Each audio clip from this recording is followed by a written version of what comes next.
1, 2, 3, yay, 3.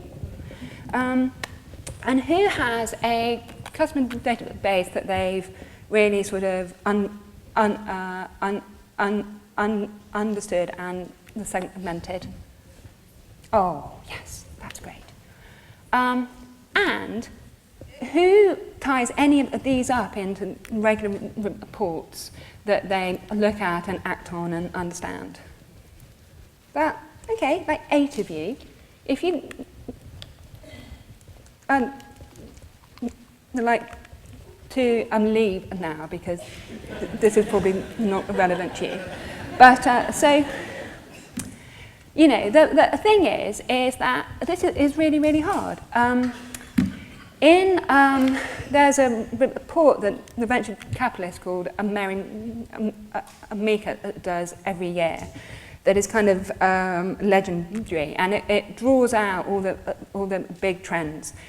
And last year, her major observation was that everyone was collecting data, but nobody really understood it. And this quote here, this is talking about all data. It's talking about military data, health, the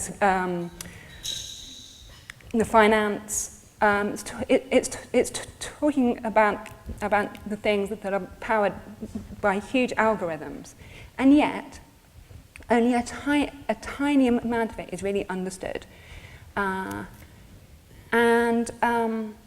You know, today I've heard people talk about data a lot, and it becomes really easy to collect. It's really hard to understand it, and kind of spinning out into the corporate world, even really, really big business is finding it incredibly hard to have a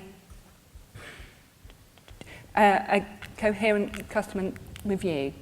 And yet, in spite of that, it becomes the thing that every marketer is really interested in. It's kind of turned into the Holy Grail. And, you know, because I believe in the multiple, I don't think that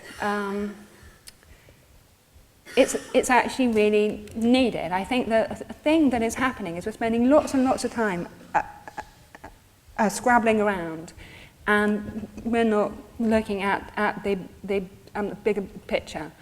We're trying really hard to understand everything, and we're sort of understanding nothing.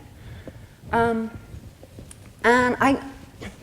I have the experience from working at the Royal Opera House that we were really early to implement the